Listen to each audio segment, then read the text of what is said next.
Hi,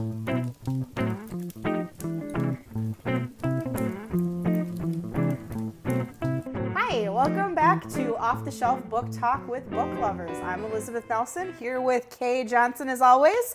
And the first question on the list, what are you reading lately, Kay? Well, I have to say that it is a blast to the past. And I am reading The First Wives Club by Olivia Goldsmith. So good. You know, if you only saw the movie, you would have no idea how good this book is. Because the book is, although the bones of it are similar to the movie, the actual book is 100% better. Oh, yeah. See, and I love the movie, too. Oh, the movie is fun. Yeah. But the book is much more in-depth and, I want to say, serious. Although it's funny, it's serious. And it's just so darn good. And you get much more background on the characters than you do in the movie. Yeah. And as per usual with books that are made into well, movies. and you know, like in the movie with the Diane Keaton character whose husband's having an affair with her therapist, like it goes way into that in the book and how she completely flips out and, you know, different things. And it's just really, really good. And Olivia Goldsmith wrote a lot of books, and the ones I've read have all been really good. But she died having plastic surgery. No. You know, which is sort of ironic because her books are all sort of the same. So I felt bad when I saw that she had died because I thought, no more books. Yeah. But I've always loved that movie. First of all, it was just cast. You got Bette Midler, Goldie Hawn, and Diane Keaton. Yes. And you can't. Yeah, and you know, in the book, like the Goldie Hawn character is a lot more like. Maybe Joanne Woodward. Okay. Or, you know, more of a big-time, serious kind of actress. Okay. And it's just, they're just all bigger and less cartoony. Okay, yeah. I think. Although the movie's good. I won't argue that. Good. I mean, I've got it. I bought it. I thought it was fun. And for me, that's one of those movies that when I just need to put like a good comfort movie on that I just want to laugh at and enjoy, that's on my list. It's right up there with like You've Got Mail and those ones that I'll just always put on if I just need something comforting to watch. Yeah, and easy. Yeah. Yeah, I agree. I think First Wives Club, if you've only seen the movie and you're a reader, then read the book. If you're not a reader, then skip the book. Because it's almost, you'll see, like you said, the bones that it's in the movie, but it's so much more. Well, now I'm going to have that song stuck in my head, too, that the You Don't Own Me, that they're singing it. Yeah, it is pretty great which is the one, it's Goldie Hawn who sells out her husband and sells all his stuff at... Well, she sells all of his stuff, and then the girlfriend of one of the other husbands buys everything to furnish her apartment. Yes, that's right. That's right. Yeah. So it's good, and I highly recommend it. And if you're looking for other books, you really can't go wrong with Olivia Goldsmith because her stuff is always really good. Like there's one called The Bestseller. It's about authors and young wives, you know, and dumping Billy, and you know, they're just all sort of chick lit and sort of, I would say more of like the 80s, 90s kind of. Yeah. When she wrote. Because First Wives Club was 80s, wasn't it? Yeah, I think so. Yep. Okay. So, what else have you read, Betsy? Well, if we're going to stick to the books into TV movie genre, I'm into the third book in the Bridgerton series by Julia that's right. Quinn. You said you were reading that. So the first one is called, it's recently been made and started, they're filming the second season for Netflix right now, but the first season loosely follows the first book, which is called The Duke and I. The second book is The Viscount Who Loved Me, and then the third one I'm reading now is An Offer from a Gentleman, not an officer and a gentleman, which is what I had written down because the name was so close to the book. But so these books, there's 8 of them in total. Plus, I think there's some prequels she's written too. follow the Bridgerton family. And these are set in Regency, England. And Not World War II Not England. World War II England, which is where we've been stuck for a long time in my house. But there are 8 Bridgertons. You have Anthony, Benedict, Colin, Daphne, Eloise, Francesca, George, and Hyacinth. Hey, I'm impressed that you know the names. A, B, C, D, E, F, G, H. Oh, good thinking. Okay. So, and they're a very close family, which is really fun to read about. And then each book, obviously 8 books, 8 kids. Each book focuses on a kid. So the first book is Daphne and Simon. Daphne Bridgerton, and then Simon is the Duke of Hastings. And so it's how she's out for her debut, her season in London, and she wants to marry for love. She doesn't want, but she's not getting a lot of suitors because she has very protective older brothers, and none of the guys want to deal with her. And Simon, on the other hand, doesn't want to get married because he's the dark, brooding character in these romance novels that, of course, doesn't want to get married and is a notorious rake in London, as we've talked about on other episodes. And What's so his name? Simon? Oh, Simon. that seems so hard, so boring. It should be something like Rave I think so, yeah. And so they make a deal that they're going to pretend that he is interested in her because men are much more interested in getting something they can't have. So they make this deal, and She and Simon make this deal that they're going to pretend to be in love so that she can get a suitor and he can avoid, what is it that they say, the most terrifying thing in the London season is mothers. Yes, because mothers want to marry their daughters off, so they're going to avoid that. And so the first book follows their story. And then the second book, The Viscount Who Loves Me, is Anthony's story. Anthony's the oldest brother, and the Viscount Bridgerton or Lord Bridgerton, I don't know his title. I can't keep all these titles straight. I know. I don't have to know them, but and so he wants to get married, doesn't want to get married for love, just wants to marry money. Just wants to marry because it's what he has to do. And so he wants to marry Edwina Setterfield, but in order to marry Edwina, he has to get through her sister Kate, because she has announced that she's not going to marry anybody that her sister doesn't like. Oh. And Kate doesn't like Anthony. Of course. Or so it goes. So that one, and then So does he end up with Kate? We'll have to read the book and find out.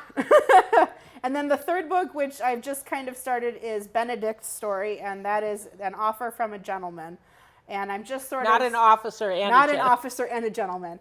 So I'm just sort of starting to get into that one. And so they're a really great family. You know, they all really care. They're all in each other's business. They're all interfering in each other's business, like life. Yes. So it's like in a Viscount Who Loved Me, Kate will be talking to his brother Colin, and is saying and she'll say that she really doesn't like Anthony, and then he goes off to Anthony and is like, "Oh, she's singing your praises," so that when the brother shows up, he makes a complete fool of himself.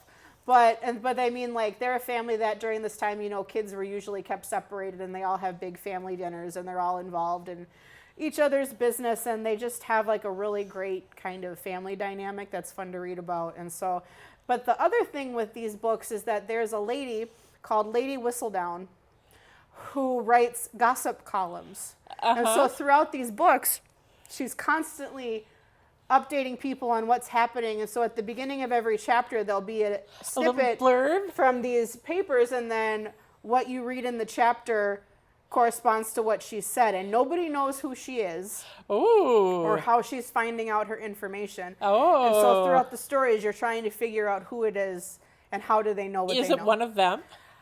I don't know yet.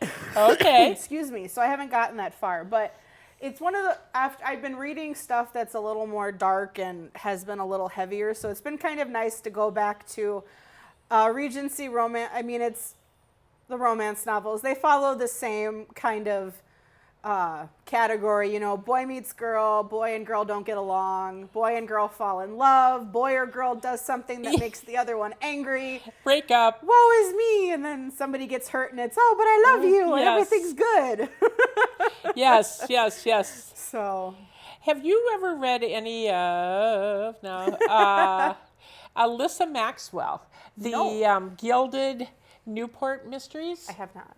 They're actually really, really good, and they're free on Kindle Unlimited. Okay. And she starts out as she's a reporter for the local paper. Okay. And this is in Newport with the huge cottages, 50-room cottages. Yes. And then as her story progresses, she ends up going to New York for, I think, a book or two, and then she comes back and ends up being editor of the paper. Okay. And stuff. And then, of course, there's always murders at these different festivities at these cottages. As there are in these books. And, it makes you wonder, think, well, with all these murders, who'd want to live there? I know, and it's one of those, with those kinds of books, too, you're like, well, maybe they should just stop inviting this person places. Yes. So Alyssa Maxwell, and they have titles like, let's see, Murder Most Malicious, Murder at Wakehurst. The Gilded Newport series, the name of a house is in each of the titles and stuff, but they're good. And well, I shouldn't say they're good, easy reads. Okay. I mean, they're not going to challenge you. They're not going to be deep and moving. These are just good books to read. And her uncle was Cornelius Vanderbilt, but she's in like a poor... She's not in the money strain, huh? Nope. And stuff. So what else do you have on your list? I read kind of an Agatha Christie-ish book with a twist. It's called The Last Resort, and it's by Susie Holiday. Okay. And it sort of follows the and then there were none type vein. So it's these people have all been picked to go on a mystery trip testing out a new resort. Okay. And if so, they get to this resort and everything starts going wrong. Of course. And of course, they all start getting picked off one by one. 10 Little Indians. Yes, and then whatever, that book's had so many names you can't keep track of it anymore. And so it kind of follows in that vein with a few differences, and mostly trying to figure out what's happening and who's running the show and why are all these people here and is there a connection between them all? Okay. So that was really interesting. But I mean, I've read a few of these where it's like I wouldn't call it a locked door mystery. Would you call it a locked island mystery? Like, or I mean, it's, they're either in a island and it's storming, or they're in a castle or a hotel up in the mountains and they're all locked in and somebody starts picking them off. Or an English manor house over Christmas. I've read several of those recently. So I mean, and then there were none is just, I think that's as perfect as you can get with that. The gold standard. It is. I mean, you can't figure it out. But Agatha Christie is good at that, with not being able to figure all of her stuff out. I find it amazing she had any friends because, I mean, she had all these protagonists, from Miss Marple and Perot and all of those, and then 100 different ways she killed people. Mm-hmm. You kind of wonder if she had like a roulette rule or something that she'd just spin, and then that's how the person was killed. Strangled, poison. Mm-hmm. Well, and I mean, it's the same kind of thing when you look at like James Patterson. He's well, somebody the other day was pointing out that now you can't go anywhere in a bookstore without seeing his name, because he's in the nonfiction, he's in fiction, he's in children's books, he's got his James Patterson Presents. The man's written a book with Dolly Parton now, and Bill Clinton, and it's just like everywhere you go, you see the names James Patterson, and you're like, he's got to have a factory. It's like someone said it's like the Keebler elves, only they're writing, they're not making cookies. I know, it's one of those things where I know he's been working with other writers for a while now, I think, on that, and I know for me, when I read some of the earlier ones where he was working with people, I could kind of see where like he'd written the chapters and then somebody else had taken over in the next couple. You could tell the difference in the style. I haven't read the one with him and Bill Clinton. I have it at home, but I haven't read it yet. But I thought The that was... President's Daughter. It's either that or The President is Missing. There's 2 of them now. Yeah, The President is Missing is the first one, yep. and The President's Daughter is the second one, Okay. I think. Yeah, and then I just saw it popped up on Facebook. Dolly Parton said they've written a book now. Yes, I just saw that too. Which I just feel I need to read that because it's Dolly Parton. Yeah. And I just like Dolly Parton. Yeah. But yeah, I mean we were kind of going everywhere today, aren't we? That's okay. But, James Patterson is a mighty productive person. Well, and he's one of those too that, like, he's got Alex Cross, but then he also has the Ladies Murder Club, with the first to die. They're the numbers.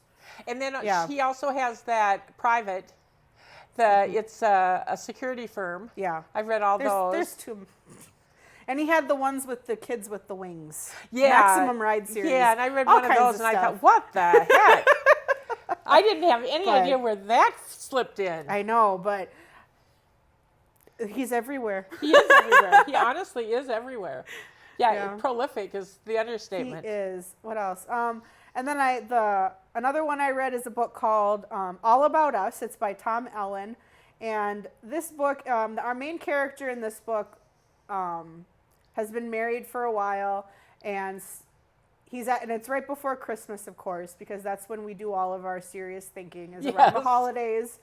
And then we have Hallmark movies based on these. But, so he's kind of second guessing what choices he's made in his life. And he meets this strange gentleman on a street corner, as we do around Christmas time. Yes. And he goes to sleep and he wakes up the next morning and he is back in college. There we go. And so so through this book now, he goes back to different times in his life and he's able to try taking a different path and seeing if he made the right decision. So it's one of those, if I did this, then what would have happened, or how would my life be different? It was. And it's not like it's not losing. Okay. It doesn't follow they come back and, oh, my life is wonderful, I loved it. It's like, oh, my life is really good now, but I still did make a mistake before I started all this, and I still have to deal with the consequences I left behind before I went off on this fantastical journey. So a little more rooted in what possibly could happen, but it's still one of those where it's like, how many times do you meet a guy and he gives you a magical watch and you get to travel around? That you met on a street corner. Yes, that you met on a street corner. During Christmas vacation. I know. They always take place at Christmas, I feel like. Always. Or like some holiday or somebody's birthday or... Yeah, something that, I was thinking when you were saying all the books on World War II, there's a ton of books on World War I, too. Yes. It seems like you're right. They go in streaks where all of a sudden everyone's writing about this, and then they all of a sudden are writing about... And a lot of them have a really similar cover art of like people walking away from the camera or like with their backs away, or it's the same layout or a plane or... Yeah. Another one I read that follows the same kind of vein is called The Midnight Library by Matt Haig. I did not finish that because I was due at the library and I had to... It's good. Oh, it's the same kind of thing except in this story, the story starts out with the main character dying. Yes. But she doesn't go right to heaven. She winds up in this library and she's able to go, and all the books on the shelves are different versions of her life. And so she can make choices to go and try to live a different life and see if it's better and she wants to stay there. So it follows the same vein of seeing what other choices you could have made that could have impacted you differently. But I don't know, it just kind of pulled on your heartstrings because she's got, she's depressed or she has anxiety, and it's just kind of, I think it's a book that a lot of people can relate to, the feelings that she has and of feeling lost. And now it makes me feel like I really screwed up by not reading faster. You need to finish. You need to get it again and finish it. And he also has another book that's coming out called, I think it actually is out, it's called The Comfort Book. Okay. And this is more like just authors musing on different topics. I think like one thing is what does he say? There's no lifestyle that doesn't allow you to eat pasta. There's no reason worth living if you can't eat pasta.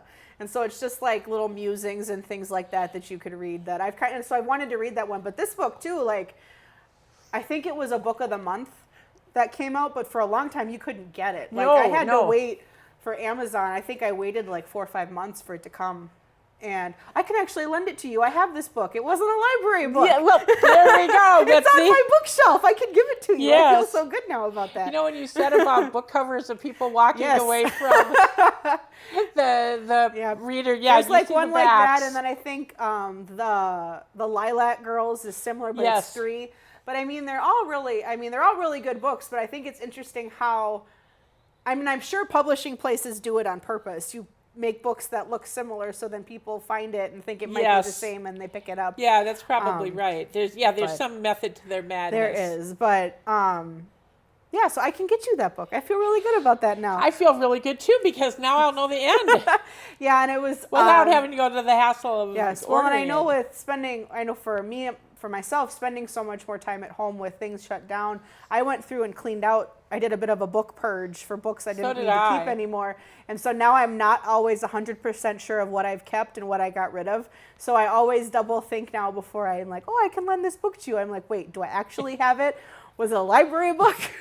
Well, I did the same thing. I got rid of, I think, 6 or 8 boxes of books that I donated to the Heart of Minnesota Animal Shelter for their rummage and book sale.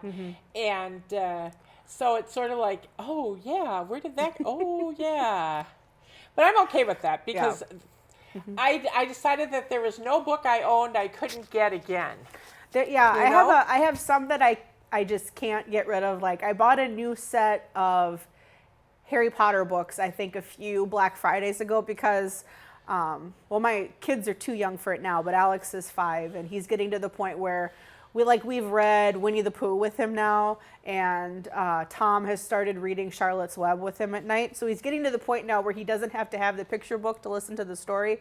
So I bought new copies of those, but I also can't get rid of the old copies, which are your books. My books. Like my very first Harry Potter book, The Sorcerer's Stone, that I have, is paperback, and the spine is split. I've taped pages back in, but it's like, well, no, that started a whole journey. So that book has for millions and millions and millions of people. I mean, that was such a phenomenon. It was. And so, that I have to keep. But then there's other ones where it's like, why did I keep this book? I didn't even like this book. Did I keep it just to fill a spot on my shelf? And so now that it's empty, I look at these spots on my bookshelves and I'm like, this bookshelf is empty and this is not a good thing. But my cat really enjoys it, because now he jumps up and lays on the bookshelf. And he's a big cat. He is. But I know my stack of books that I want to read next to the bed is growing, which is not a good thing. Have you ever read anything by Fiona Davis? It sounds familiar. Can you read off a couple? She's the Address. Yes, I have. Yes, those ones set in New York City, aren't they? Yeah. And they're always something that happened in the past, and then something in the present, and then how they converge, and family connections. And most of hers are set in New York City, I think, correct? Yeah, because I read The Address. That's what made me ask. And then there were some other ones, like the Masterpiece. They're all short titles. Yeah, I think the Masterpiece takes place at Grand Central Station. Yes, it does. And that one, that's with there used to be an art school in Grand Central Station back in the day. And it talks about stuff that happened there. She's kind of similar to Kate Morton, I would say, because Kate Morton's she did The Lake House, The Forgotten Garden. And those are all, and the Clockmaker's Daughter, I think, is the newest one. And so they all kind of tie into something that happened in the past coming into the and how they. Well, again, the Address was on Kindle Unlimited. And that's how I came across it. You and your Kindle Unlimited. It sounded good, and I read it, and it actually was good, which made me think I would read more of hers. But I thought maybe you had read her or was familiar with her. Yeah. Well, I think that we are just about out of time for this week. So wow. Well, time flies when you're having fun. It does, and we're going to go back and read more, because now you've told me about Kindle Unlimited, and The kiss of death. It is the kiss of death, especially with 2 kids. Yeah. You don't have as much time to read. But we're going to say goodbye for this time, and we'll see you next time. Check us out on Facebook or send us an email, and we'll talk to you later. Thank Bye. you.